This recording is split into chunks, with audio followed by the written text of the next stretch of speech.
everyone, my name is Anju Thomas with Bhakti Kawade, and we are delighted to welcome you to the very first episode of NewsBee. NewsBee is a news broadcasting service, a brand new initiative by the VES Business School Marketing Cell. The show aims to bring to you 10 latest stories from the field of management, business, brands, and much more. We are here to innovate your standard boring business news into something fun, exciting, interactive, and truly informative. So let's begin.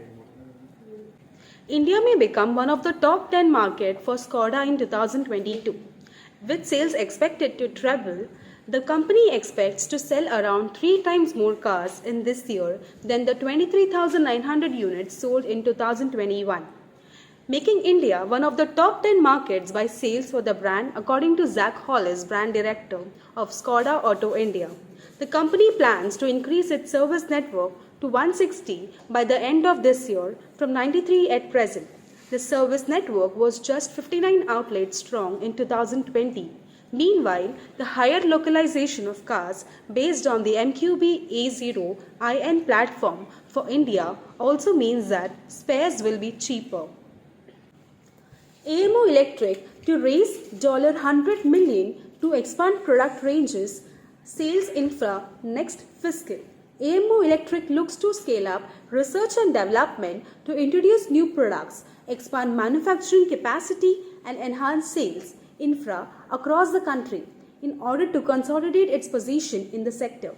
Amo Electric founder and MD Sushant Kumar told PTI in an interaction all the new models would be high speed, 50 to 85 km per hour with a range of 120 plus kilometers, and there would be also the option of swappable batteries. The company currently has 150 dealers and plans to onboard another 200 in the current quarter and about 300 in the next financial year to take the total to around 650 outlets. Fast enough eyes aggressive global expansion with latest funding. Active lifestyle and nutrition player Fast Enough, which is a flagship brand of full life healthcare, is looking to aggressively expand overseas. Last month, Fast Enough raised a Series C round of $22 million from Morgan Stanley Private Equity Asia and also announced that actor Varun Dhawan too had invested in the company for an undisclosed amount. The US is a large market for them when they are currently doing businesses through Amazon, but looking at the size of the market, it is just the tip of the iceberg. Apart from this, there will also be a lot of worldwide distribution where they will not only invest themselves but they would look at distributors. Currently, they have their product in the Middle East through one of their distributors. In markets other than the UK, Europe and US, they are exploring tie-ups with distributors to take these products out there, and that is only on the branded side.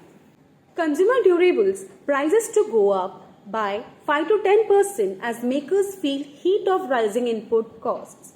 Prices of air conditioners and refrigerators have shot up in the new year as consumer durables makers pass on the impact of rising raw material costs and higher freight charges to customers, while home appliances like washing machines may witness 5 to 10% price hike later this month or by March. Companies including Panasonic, LG, Hair have already reviewed prices upwards, while other makers such as Sony, Hitachi, Godrej Appliances may take a call by end of this quarter. According to the Consumer Electronics and Appliances Manufacturers Association, the industry makes high prices from January to March in the range of 5 to 7%. Adani New Industries Limited (ANIL) to be Adani Group's vehicle for new energy business. Billionaire Gautam Adani's logistic to energy conglomerate has set up a new subsidiary, ANIL, to undertake green hydrogen projects, generation of low carbon electricity, and manufacture of wind turbines, solar modules, and batteries as it looks to become the world's largest renewable energy company and produce the cheapest hydrogen.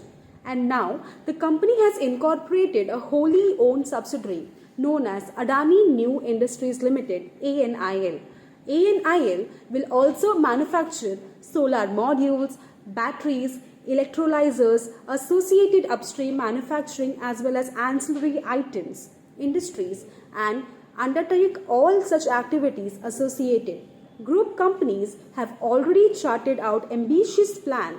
Adani Green Energy Limited (AGEL), the world's largest solar power developer, is targeting 45 gigawatts of renewable energy capacity by 2030 and will invest USD 20 billion to develop a 2 gigawatt per year solar manufacturing capacity by 2022 and 23.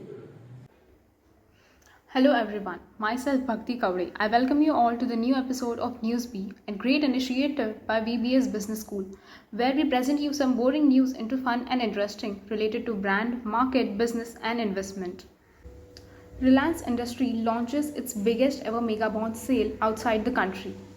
The investors are said to be BlackRock, PIMCO, Fidelity and Agricultural Bank of China and many other outside investors.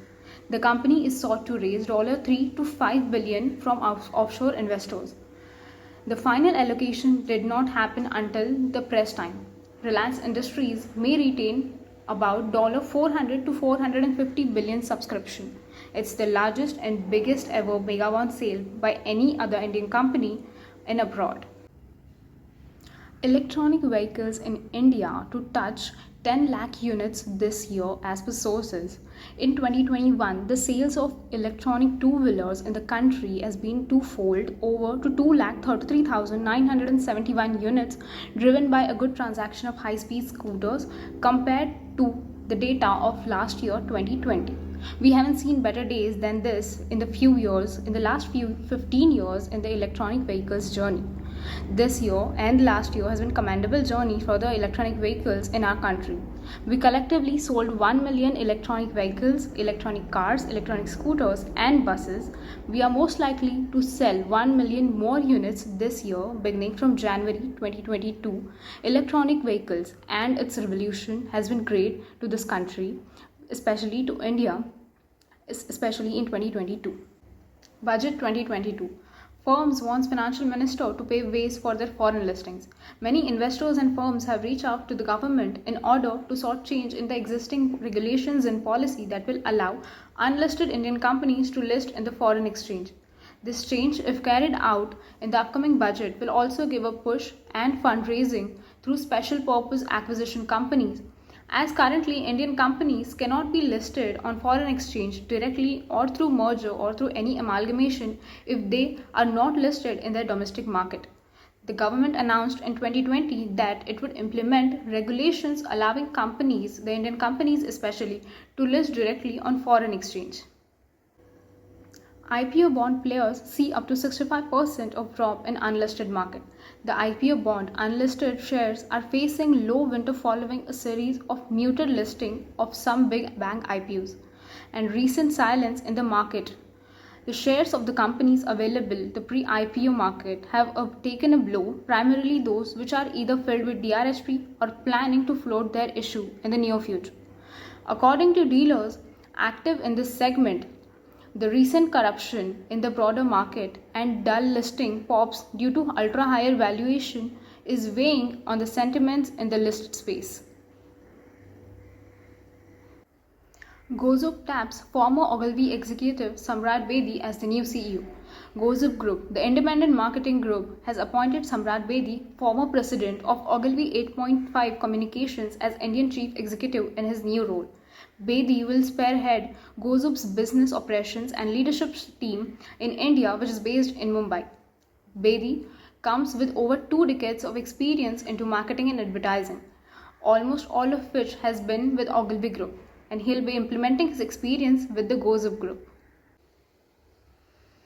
So this was it for today. Do not forget to like the video and subscribe our channel to be the first one to know when our video comes up.